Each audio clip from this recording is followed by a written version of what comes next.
Friends, मैं रविंद्र एक बार फिर से आया। जो अगला टॉपिक लेके आए हैं वो टॉपिक है आपका मैथ का, और मैथ का टॉपिक रहेगा लाभ हानि का।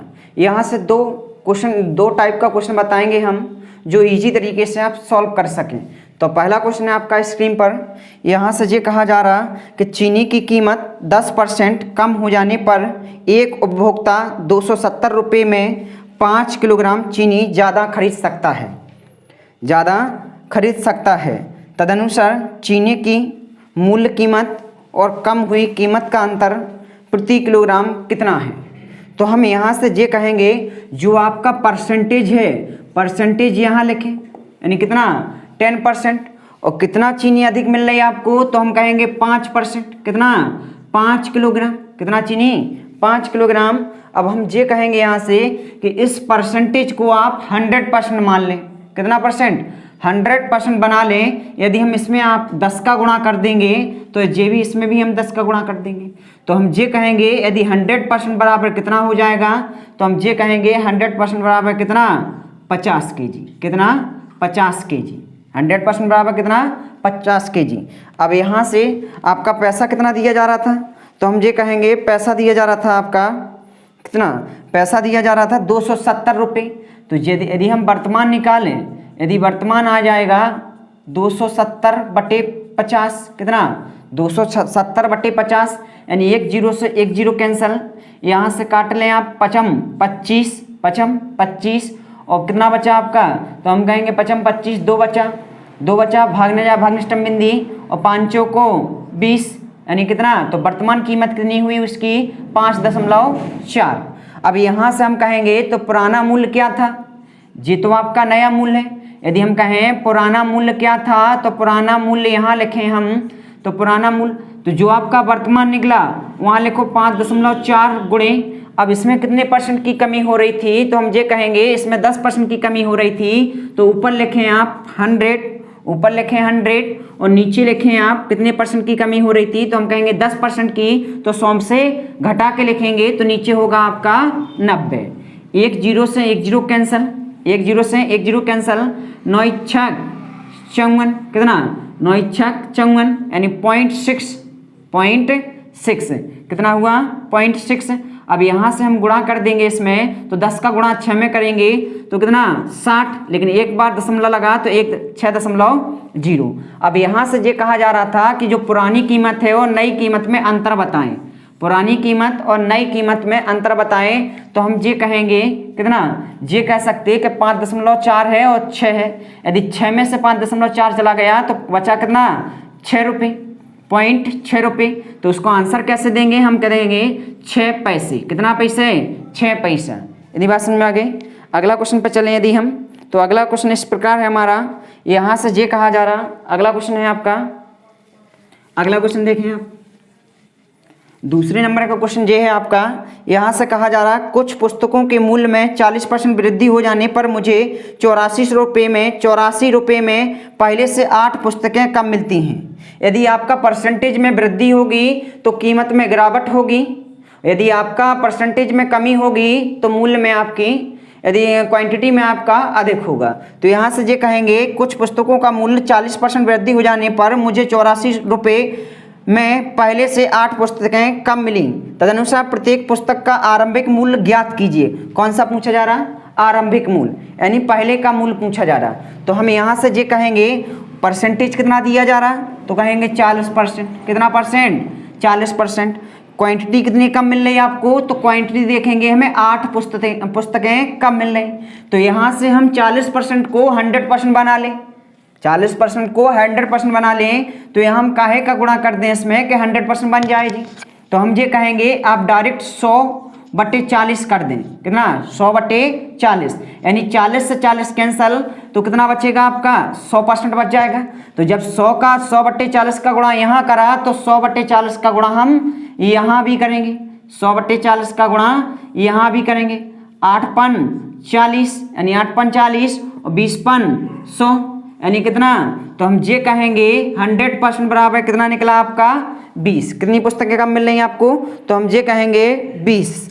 अब कहा जा रहा कि अब नया मूल्य आएगा, तो हम कहेंगे नया मूल्य कितना है, तो नया मूल्य होगा आपका 84 रुपये में, यानी 84 रुपया लिखेंगे ऊपर, जो क्वांटिटी है उसको लिखेंगे नीचे, यानी 84 से बटे 20। यहाँ से काट लें आप तो 42 दूनी 84 और 10 दूनी 20, यानी 4.2।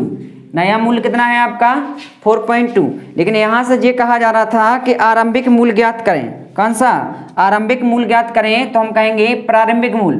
प्रारंभिक मूल्य क्या था? प्रारंभिक मूल्य यहाँ लिखेंगे प्रारंभिक मूल्य क्या था, तो यहाँ लिखेंगे 4.2। ये तो नया मूल्य आया आपका, तो प्रारंभिक मूल्य कितना आएगा? हम लेंगे 4.2। और कितनी परसेंट की वृद्धि हो रही थी? तो यहाँ से ये कहेंगे कितनी परसेंट की वृद्धि हो रही थी? तो यहाँ से ये कहेंगे 40% की वृद्धि, तो 100 लिखेंगे ऊपर और नीचे लिखेंगे 140। इतनी बात समझ में आ गई। 0 से 0 कैंसिल, 5 दूनी 10, 7 दूनी 14, 7 छंग 42, यानी 0.6 और 0.6 का गुणा 5 में करेंगे, यानी 6 पंचे 30, यानी दशमलव यहाँ लगाएंगे, कितना हुआ? तो हम ये कहेंगे 3 रुपये। कितना रुपये? 3 रुपये। अगला क्वेश्चन पे चलेंगे यदि हम, तो अगला क्वेश्चन है आपका इस प्रकार। तीसरा क्वेश्चन है, यहाँ से ये कहा जा रहा कि चीनी की कीमत में 20% कमी हो जाने पर मुझे 600 रुपये में 5 किलो अतिरिक्त चीनी खरीदने का अवसर मिल गया। तदनुसार कीमत में कमी होने से पहले चीनी की कीमत कितने रुपये प्रति किलोग्राम थी? यानी थी, पुराना मूल्य पूछा जा रहा, थी तो पुराना मूल्य पूछा जा रहा, लेकिन इसमें परसेंटेज कितना है? तो हम कहेंगे परसेंटेज है आपका 20%। कितना? 20%। कितना है? तो हम ये कहेंगे परसेंटेज कितना है आपका 20%। और 20% बराबर दिया जा रहा कितना? तो 20% में बराबर दिया जा रहा 5 किलोग्राम अतिरिक्त। आपका यहाँ रखने आपको क्वांटिटी ध्यान करना। तो यहाँ 5 किलोग्राम अतिरिक्त चीनी खरीदने का अवसर मिल गया। तो हम कहेंगे 20% बराबर 5 है, तो इसका परसेंटेज का आप 100% मान लें। तो यहाँ हम काहे का गुणा करें? 5 का गुणा करें, तो यहाँ भी हम 5 का गुणा करें, तो 20 100% बराबर होगा 25। अब कितना रुपए में? तो नया मूल्य क्या होगा? तो हम ये कहेंगे नया मूल्य होगा आपका कितना रुपया था? तो हम कहेंगे 600 रुपया था। 600 रुपये बटे 25, ये कौन सा मूल्य आ गया? नया। इसका काट लेंगे, 300 दूनी 600, कितना? सॉरी 5 से कट जाएगा जी, 5 से कटेगा तो 12 पंचे 60 और 55 25 और 24 पंचे 120। तो हम ये कहेंगे क्या पूछा जा रहा था इसमें? पहले कितना चीनी की कीमत कितनी थी, यानी पुराना मूल्य पूछा जा रहा, पुराना मूल्य थी, पुराना मूल्य पूछा जा रहा। तो यहाँ लिखेंगे 24, ऊपर लिख देंगे 100। कितना परसेंट की वृद्धि हो रही थी? सॉरी, इसमें कितने परसेंट की कमी हो रही थी? तो 20% की कमी हो रही थी, तो घटा के लिखेंगे, कितना लिखेंगे? 80, यानी 20 पन 100, 20 चौको 80 और 6 चौको 24, यानी 6 पंचे 30। कितना हुआ आपका? 30 रुपये। कितना रुपये? 30 रुपये। आंसर कौन सा हुआ आपका? तो हम कहेंगे आंसर हुआ बॉम्बे। अगला क्वेश्चन पर चलें यदि हम, तो अगला क्वेश्चन है आपका, अगला क्वेश्चन कहा जा रहा, अगला क्वेश्चन है यहाँ से ये कहा जा रहा कि चीनी की कीमत, यहाँ से ये कहा जा रहा, हाँ, यदि चीनी का मूल्य 18% से कम किया जाता है, कितना? यदि चीनी का मूल्य 18% से कम किया जाता है तो एक व्यक्ति 4500 रुपये में 16.2 किलोग्राम चीनी अधिक खरीद पाता है। चीनी का नया मूल्य प्रति किलोग्राम क्या होगा? चीनी का कौन सा मूल्य पूछा जा रहा? नया मूल्य पूछा जा रहा। तो हम ये कहेंगे, यहाँ लिखें आप 18%, जो आपका परसेंटेज में है वो उस पार्ट में लिखें, और कितना क्वांटिटी? तो यहाँ से ये कहा जा रहा 16.2, कितना? 16.2 किलोग्राम, 16.2 किलोग्राम। अब यहाँ से हम ये कहें इसको 100% बना लें आप, तो 100% कैसे बने? तो हम ये कहेंगे आप डायरेक्ट गुणा करें 100 बटे 18 से, 18 से 18 कैंसल, यानी 100% बन जाएगा। तो यहाँ भी हम काहे का गुणा करेंगे? 100 बटे 18 का। कितने का? यहाँ से काटेंगे तो हम ये कहेंगे 50 दूनी 100, 9 दूनी 18, 50 दूनी 100, 9 दूनी 18, 9 से काटेंगे इसको, 9 एक कम 9 और 9 8 72, कितना? 9 8 72, यानी 1.8 जे है 50 जे है। तो हम जे कहेंगे 100% बराबर कितना, तो 1.8 गुणे कितना 50, 18 पंचे 90, 90 जे 10 जे। अब दशमलव बाद लगाना तो हम कहेंगे 1 दशमलव लगाएं। तो 100% बराबर कितना निकला आपका, तो 100% बराबर निकला आपका कितना 900, कितना निकला 900। अब कितना रुपया दिया जा रहा था, तो नया मूल्य लिखेंगे यदि हम, तो नया मूल्य क्या होगा आपका, नया मूल्य जे कहेंगे कितना रुपया 45 रुपया था। यहाँ कितना निकला 100% बराबर 90 पर, 90 का इसमें भाग देंगे यानी 9 पना 45 कितना 50, कितना हुआ 50। यानी आंसर कौन सा हुआ, तो हम कहेंगे आंसर हुआ हमारा, आंसर कौन सा हुआ, तो आंसर कहेंगे आंसर हुआ आपका 50, यानी आंसर हुआ आपका डहली। कौन सा, डहली। यदि वहीं से आपसे ये कहा दो कि पुराना मूल्य बताइए, कौन सा पुराना मूल्य बताइए, तो पुराना मूल्य क्या होगा, हम कहेंगे 50 है तो 50 लिखें गुणे 50 है, यहाँ 50 लिखें। अब यहाँ से कितना परसेंट कम हो रहा था, 18% कम हो रहा था, तो ऊपर लिखेंगे 100, नीचे 18% कम हो रहा था तो घटा के लिखेंगे यानी कितना, तो हम यहाँ लिख देंगे 82, कितना 82। काहे से 100 में से आपका 18 बजाएगा तो कितना बचेगा 82। अब यहाँ से काट लें आप तो आंसर आपका कौन सा निकल आएगा, पुराना मूल्य। यदि अगले टाइप पे क्वेश्चन पे चलेंगे हम, तो अगला है, अगला टाइप पे चलें यदि,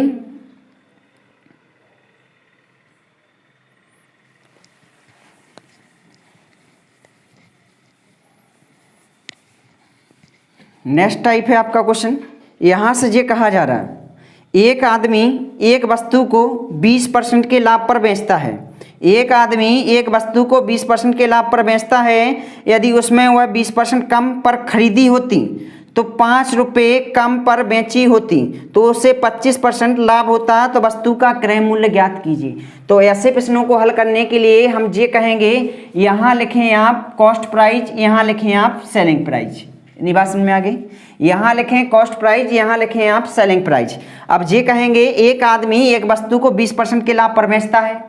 अब कॉस्ट प्राइस यदि आप 100 मान लें तो सेलिंग प्राइस कितना होगा, 20% लाभ पर बेच रहा तो कितना होगा आपका 120, कितना 120। अब आगे चलें तो ये कहा रहा है कि यदि उसमें उसने वह 20% कम पर खरीदी होती, कितने पे 20% कम पर खरीदी होती, तो हम कहेंगे पहला कितना तो कॉस्ट प्राइस आपका, तो पहला था आपका 100, अब 20% कम पर खरीदी तो कितना, यदि इसका 20% निकाल लें तो कितना होगा आपका 80, कितना 80। तो कहा जा रहा है कि 5 रुपये कम पर बेची होती, कौन सा 5 रुपये कम पर बेची होती तो 25% लाभ होता, कितना पर लाभ होता 25%। तो हम ये कहेंगे इस कॉस्ट प्राइस का 25% निकाल लें आप, तो हम यहाँ लिखेंगे 80 गुणे 25% लाभ होता तो 125 गुणे बटे 100। यहाँ 20 चौको 80, 20 पन 100 और 25 पन 125, यानी 25 चौको 100, कितना आया 100। अब यहाँ से ये कहा जा रहा कि इसे 5 रुपये कम पर बेची होती, यानी किसका विक्रय मूल्य का कहा जा रहा है, तो हम कहेंगे सेलिंग प्राइस का अंतर देख लें आप, तो कहेंगे सेलिंग प्राइस का अंतर कितने का है, हम कहेंगे 20, और 20 बराबर कितना कम रुपया, तो कहेंगे 5 रुपये कम पर खरीदी हो, 5 रुपये कम पर बेची होती। तो 20 बराबर 1 है तो 1 बराबर, यानी 20% बराबर आपका 1 है तो 1% बराबर कितना निकले आपका, तो हम ये कहेंगे 1% बराबर निकलेगा 5/20। निकालने का है आपको 100% बराबर, यदि 100% निकालना है तो 100 का गुणा यहाँ करें आप, तो 100 का गुणा यहाँ भी करें, 20 पन 100, 20 पन 100 यानी 5 25, यानी आंसर कितना होगा इसका क्रय मूल्य, तो आंसर होगा इसका 25 रुपये, कितना, तो आंसर होगा आपका सी। यदि अगला क्वेश्चन पे चलें यदि हम, तो अगला क्वेश्चन है आपका नेक्स्ट क्वेश्चन। तो ये कहा जा रहा एक क्वेश्चन में आपका ये कहा जा रहा है एक वस्तु 12% लाभ पर बेची गई, कौन पे, एक वस्तु 12% लाभ पर बेची गई, यदि उसका लागत मूल्य 10% कम होता तो बिक्री मूल्य 5.75 रुपये अधिक होता, तो लाभ 30% हो जाता। उस पर 20% लाभ पाने के लिए उसे कितने रुपए में बेचना होगा, यहाँ से ये कहा जा रहा है उसे कितने में बेचना होगा। तो यहाँ से हम ये कहेंगे, इसमें थोड़ा है तो हम कहेंगे यदि यहाँ लिखें आप CP, यहाँ लिखें CP, यहाँ लिखें आप SP, यहाँ लिखें CP, यहाँ लिखें आप SP, तो हम ये कहेंगे 12% लाभ पर बेची जा रही, तो 12% लाभ पर बेची जा रही तो हम कहेंगे कॉस्ट प्राइस यदि आपका 100 है तो इसका कितना होगा 112, कितना 112। अब यहाँ से ये कहा जा रहा है कि कम पर होता, लागत मूल 10% कम पर होता, तो हम कहेंगे 10% कम होगा तो 90%, कितना 90। तो बिक्री मूल 5.75 अधिक होता तो लाभ 30% हो जाता, यानी लाभ कितना हो जाता 30%। तो 90 का आप 30% निकाल लें, 90 का 30% 130/100, 2 जीरो से 2 जीरो कैंसिल, 13 नम्मा कितना होता, तो 13 नम्मा होता आपका 117, कितना होता 117। अब ये कहेंगे इन दोनों का अंतर कितने का है, तो इन दोनों का अंतर है 5 का, और 5 बराबर कितना दिया जा रहा, तो 5 बराबर दिया जा रहा आपका 5.75, कितना 5.75। तो 1 बराबर कितना निकले, तो हम कहेंगे 5 एक कम 5, 5 एक कम 5 और 5 25, यानी कितना, तो हम कहेंगे 1.15। अब 100% बराबर निकाल लें यदि हम, तो 100% बराबर निकाल लें तो यहाँ भी आप 100 का गुणा करें, तो हम ये कहेंगे 100% में यानी क्रय मूल्य कितना है आपका 115 रुपये, कितना 115 रुपये। लेकिन उस पर ये कहा जा रहा है कि उस पर 20% लाभ पाने के लिए उसे कितने रुपए में बेचना चाहिए, यानी ये तो आपका कौन आया कॉस्ट प्राइस, यानी कॉस्ट प्राइस कितनी आई आपकी, तो 115। अब यहाँ से क्वेश्चन में अलग से ये कह दिया कि यदि इसमें 20% लाभ पाने के लिए उसे कितने रुपए में बेचना होगा, तो हम ये कहेंगे यहाँ से पूछा जा रहा सेलिंग प्राइस। सेलिंग प्राइस बराबर क्या होता, हम कहेंगे कॉस्ट प्राइस गुणे अब कितना % लाभ पर बेचा जा रहा, तो 20% लाभ पर, तो हम ये कहेंगे 20% लाभ पर बेचा जा रहा, तो ऊपर लिखें आप 120, 20 जोड़ कर लिखें तो 120 अपॉन कितना 100, यहाँ से काट लें आप, तो यहाँ 6 दूनी 12, यानी 5 दूनी 10, 20 500, 20 छक्का 120, यहाँ से काटेंगे 23 5 115, और 23 का गुणा 6 में करेंगे, यानी 36 18, 6 दूनी 12 1 13, यानी आंसर कितना होगा इसका 138। तो आंसर क्या होगा हमारा सी। यदि वीडियो पसंद आ रही हो तो हमारी वीडियो को लाइक करें, शेयर करें, कमेंट करें और हमारे चैनल को सब्सक्राइब करें। अगला लेके आएंगे नेक्स्ट वीडियो। धन्यवाद।